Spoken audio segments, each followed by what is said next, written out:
Kumeka bwola ubaawo. Obuki. Kitangaaza, yeah. Mugamba mutya abalungi abeekumira ku Wings Films TV banaye mukola kyamaanyi mukola kyamwendo mukola kya ttendo sisobola basima kimala naye mukimanye nti no tusiima nnyo nnyini ddala mwebale okubeera nga mutulaba mwebale okubeera nga programu zaffe muzootabuliro abanya Nalumansi Jacqueline programu ekitangaaza ku Wings Films TV buli lwamukaaga ssaawa 5 tugenda kubeera nga tugibatuusaako programu ekitangaaza ogenda mumanya biki ebiri emabega wa kamera gwe gy'otabeera muzannyi ki gw'obadde tomanyi director writer gafa tugenda kubeera nga tukwata ku buli ekiri mu movie industry premier Sazani ani yagifunyemu ono yakwanyani ona pepeana yani nnaku zino ke kaseera tubajjeyo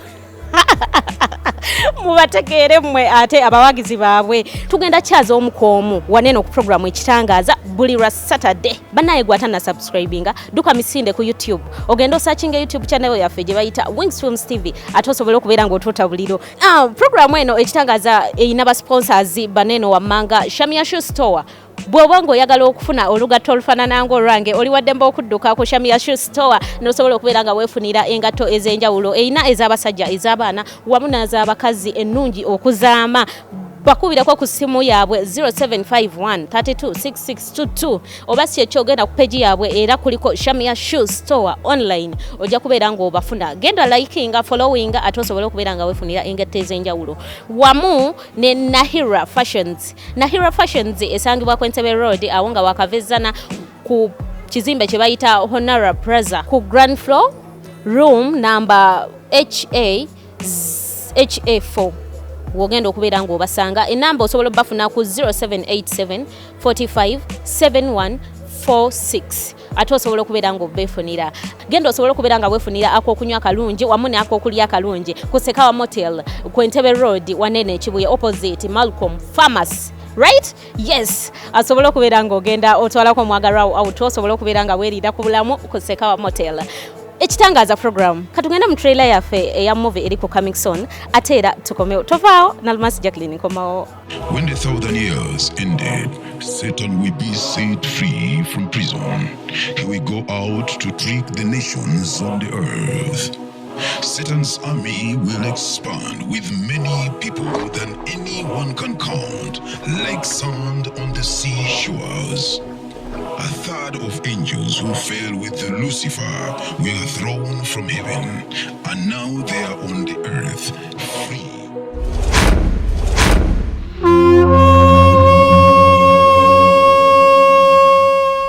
I'm called Mweruka,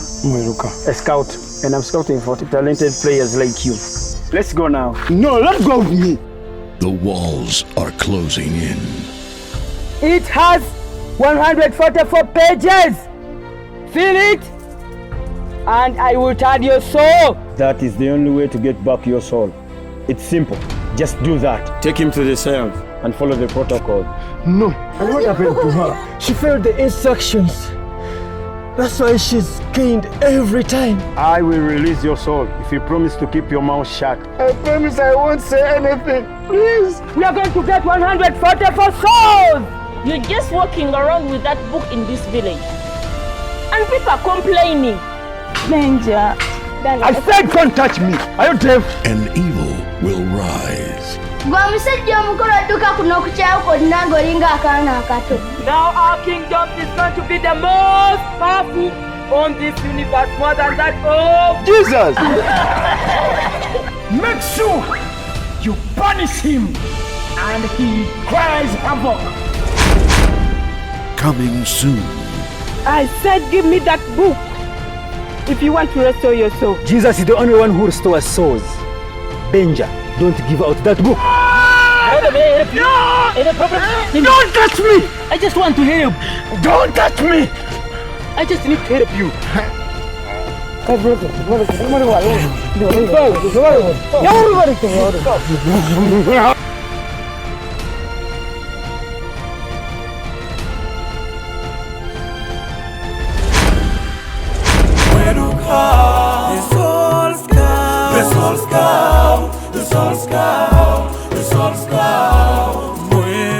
abalungi mukulikeeyo nnyo mu trailer yaffe okuva mu Wings Films bannanga abaana bakola film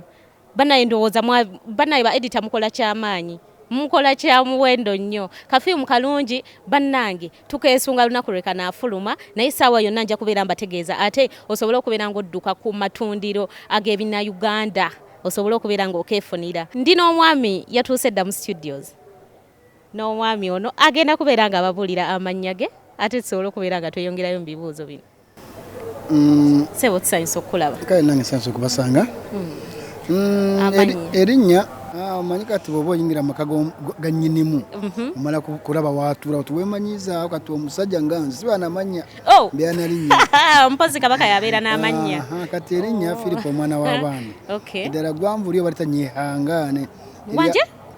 eddala nze nyehangaane simanyi bazadde bange lwaki baali ntume eryabazadde erya Filipo lya church kati ery'omwana w'abandi lyerineetuuma kati eryo lyosembyeyo lya tribe nyehangaane bawesitaana banyankole oli mwami munyankole nenkwedde nnyo mu Buganda kumpe ebbanga emyaka gyenina egisinga gyonna kati kundaga muntu yokuliko ki nyehangaane Filipo sebo tusanyusa okulaba mu programu yaffe ekitangaaza nange nsanyusa okusanga okunsanga era mwami Phil mu movie industry anti tuzze kumanya biki ebikwatako mu movie industry mu movie industry wayingira motya era ddi mu movie industry weziba nga mpagi ndi ya wakati oba ndi ku mpagi ennya kubanga firimu ndowooza ey'okubiri mu ggwanga yandibanga yange bagiyita Omusiiba nagifulumya 2625 sokoleke ogambye firimu gye wafulumya yakubiri mu movies nga tugamba ebina Uganda kubanga firimu yasooka ngambe na Uganda yali feeling struggle yali ya mukulu Ashraf Semogere then nzako firimu nganze bagita Omusiiba nagikola ne Abukawenja era nze yasooka okutako amatunjo g'ebina Uganda amatunjo ga firimu banga betugamba ebina Uganda tuba tusosodde etundo lya firimu mu Uganda erigula firimu gyozanye nogenda ku Uganda n'agigwa nakuwa sente bagitanga Video Kings kati lyavaawo edduuka yo nga kampuni weeri naye nali ntaddeko edduuka eri okuga nti tiwali maduuka gafulumya bina Uganda so nze nga njagala omulimu ogutandike mu Uganda nga waliwo omuntu bw'ozanya firimu nagyo ogitunda kubanga tebyaliwo waliwo amatunjo ga music kati banatandikawo kintu ekyo ninfuna abantu benzimba begaawera kubanga nze ekisone kyange kwali kuzanya firimu nakuwandiika mwami Phil kiki ekyakusikiriza okugamba nti kanyingire movie industry eno nsobola okubeera nga ntambuza ekintu kye neegomba kiki ekyakwegombesa okuyingira mu butuufu kuva mu buto njagala nnyo ekisooka movie industry ew'abantu emirimu ekyokubiri movie industry eranga eggwanga lyange ekira nti nakula nga saagala nnyo okukozesebwa kyova nti nze bwe ngenda awantu awali ka waiting bench situulawo kakati nga njagala nnyo ate njagala nnyo okutuusa obubaka nga mbuwa omuntu omulala abufune nga nyina wembuyisiza kubanga nasooka mu kuyimba naye mu kuyimba sokoleki mwami Phil waliko muyimba ntegeera otya onzita nyimba ki ze wali oyimbyeko olimba balitanga tweriire lwakuba Uganda ningwana erongi soko mpaka pera mpulire ako mbadde nsaba kandekere lugendo nonyereza oli ogambe nti badawa Philip erinyo omwana w'abandi lyava mu kuyimba badawa kubanga natandikiramu emitozi band abasinga bagimanyi kutandika okuyimba abavuka okujjawo music w'abazaire badawo twatangira mu emitozi band mu mali basema kula research barutaya Jeffrey basekamata mu naje bava bangi nangira munava naye nagenda okulaba nga akanyigo kangi n'obukuuli bungi mu kuyimba ningamba akantandikewo ekintu ekyange nange ga mu byafaayo manje njagala nnyo okugamba omanyi bwe ngenda ku mbaga ntuula nnyo emabega bw'otanzija onondeka mu maaso manti ekifo kyennemu oba kikyamu oba sinamanyika nkola nnyo bwe nzire nkola ennyo ntenkeera banteeke ku mwanjo kati n'olwekyo ngezaako nnyo nange ntandikewo ekintu banga tosoma ebyafaayo nti yatandikawo industrial film mu Uganda bamuta Philip Omwanawabandi kati awo nga tuvuddeyo eyo mu bayimbi tukomyewo waneeno mu movie industry mu movie industry okolanga omuzanyi yes ozanya okola mirimu ki emirala mu movie industry nga bwe ngambe nti ndi mpagi ezizimba industry eno nze nkulira ebikwekweto ebikwasa amateeka kwaba babbirira firimu z'abaana Uganda mpozi nezebweru era nze mbikuya byonna mu Uganda byonna ng'oli musajja munene bwesigwa bwe munteekamu mmwe. Kati mwami Philip mukituuseewa ekyo ekyekikwekweto bweriba rugendo ndaba kati omutambuzi ali mu ddiira ayambala amaze okuzukuka amaze okunaaba kati ayambala tukituuse tugenda kituukako kyetwagala kyetwalindirira edda era buli muzanyi wa firimu wera ayagala firimu amante ekintu wekituuse kigenda kuba kinawe kituuse. Mwami Philip mu wakazanya films maker titles ziringa mmeka gwe mukuteebereza ekyomukusa omungi ogambye kuteebereza kubanga sizimanyi nziba nga ndinga mu 10 ezenzanyi ez'abantu abalala naye zange zempandiisa ziringa mu 2 nga mu 7 nezenzanyidemu abantu abalala ziri mu 10 n'okusoba kubanga nze olumu mpuumulamu ninga abanayi mundeke nyingi ate nifuna chance nti n'abawagizi nibanjagala nti firimu gye nnimu bambe gezageza kula nti abawagizi bajagala kwegamba wenkuteeka ku jacket ontundira firimu era ebisinga kati abantu kati level ejuza firimu nagivaamu kati ndi ku level bano abanoonya jacket iraga nti bwe mbeera n'abantu 10 neetagamu abantu 3 banaabira ku jacket ekisinga nti nawe ntuuse. Mwami Philip wangi film mekaze waka titles zo tuweyo nga 5 ze waka wandika nawandika firimu gyayita Omusezi mu Ttumbi ye firimu gyesinga okwenyumirizaamuko ninzira mu firimu gyebayita Obugaga Obukusike ninzira mu firimu gyebayita Akalondoozi ninzira mu firimu gyebayita Omujjana Nyina ninzira mu firimu gyebayita Entebe ya Nnyinimu ninzira nyingi banaye nyingi nyingi tosobola zimenya n'ozimalayo. Mwami Philip kati mkuwulidde ogamba oli muwandiisi mulimu ki omulala director oli gafa oli ki ekirala bw'oba oyagala nkukolera ekintu ekisinga mu industry ya firimu ng'ogyeko kuwandiika manyi bulungi okueditinga story y'omuntu oli editor butereevu kueditinga story y'omuntu ng'agireese nekya kyensobola story y'omuntu singa obolese story okugyeditinga ningamba nti wano okoze bwoti wanakoze bwoti naye ekyala kyenemanyiiko okudirectinga omanyi kudirectinga ndobanga omanyi okasitinga abasingaga nti abamu batrainer bo beyita badirector ate wanjawo ne trainer naye abasinga betuyina oyinza okusanga badirector nga 10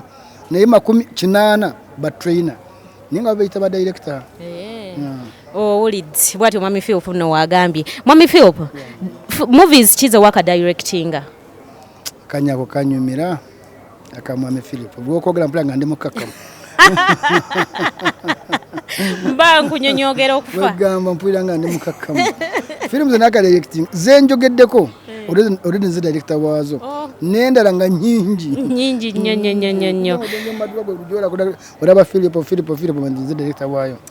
Okay kati awo nga tuvuddewoko katukyameko wano eno Mwami Philip mufumbo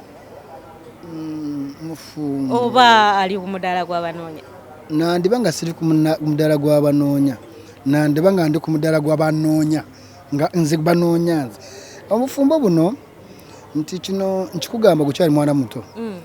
gezaako nnyo feenyo butamanya musajja kyeki kumutegeera nnyo n'omusajja tyalina kutegeera nnyo omukazi buli wabitegeera ennyo oyinza obutawasa oba oyinza obutafumbirwa kati anti sooka onziremu kino eno oli mufumbo toli siri kugamba ate byantama tisifumbirwa sewasangako ate byakutamu otya kigambo kyekugamba nti buli wonoonyereza kati ate bwe tutuuka ku gundi nga nzanya ku bintu by'abafumbo naawe kenyini olitamu obufumbo oba bbaawo akutamwe kubanga oyinza okukola 7 oga nti buli basajja 10 9 balina abakazi ebweru nebidirira kati n'abakazi akukona kuba ngombuuza naye ng'okoze save n'ogenda ng'okwana ku bakazi 10 agakatonda mugulu 10 bayinza okugaana naate nabo bayinza okugaana kuba tulina ssente bayinza okugaana nti obo balabikidde bini nga bandikkiriza n'olwekyo n'ebintu ebyo ebiyinza okulemesa obufuzi. Kati mwami Philip olina kolaba mu movie industry omanyi mu abasajja abeekoledde ku mannya gammwe mutusumbuwa nnyo mutusumbuwa. Mu ngeri ki? Bumeka bwolaba obuki bangi naye ate bebasinga okundaba bangi bebasinga omanyi ebisale bisinga bedawe omukazi aba mulungi nga sewuwo naye buli wabeera owuwo aba mubi obola tulaba nga bangi naye wakati buli lwemulaba nemwegwanyiza kati ekirowoozo nkijja neŋŋamba nate nanyiniye ate nyinza oba nga amwevuma kati ekirowoozo nkivaayo naye obola bangi ate n'abatulaba bangi kubanga bayinza okuba essimu naye nga bayitira mu bintu bingi alo njagala kuzanya firimu naye kyayagala kutuukira butuukire just bwobanga oli wa madu nawe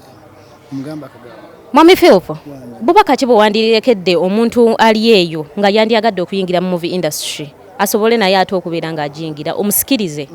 Kati ekyomukisa omulungi munnauganda munnange oba omuntu yenna ayagala kuzanya firimu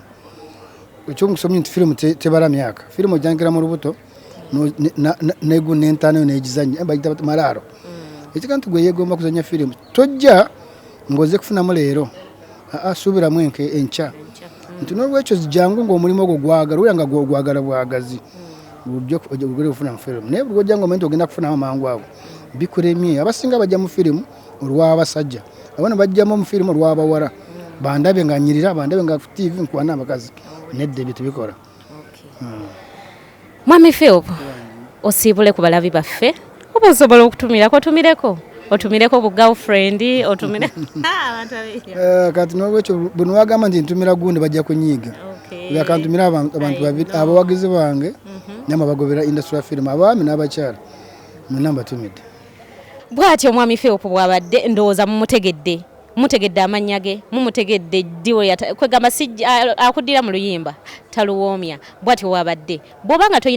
olina ky'otanyikidde oli waddemba okukomentinga tomanya tusobola omufunirayo obudde obulala ate ne tusobola okubeera nga tumuzza katugende mu kanyomero kaffe akasembayo ak'emabega wa kamera ne Nalumansi Jacqueline nabajjiridde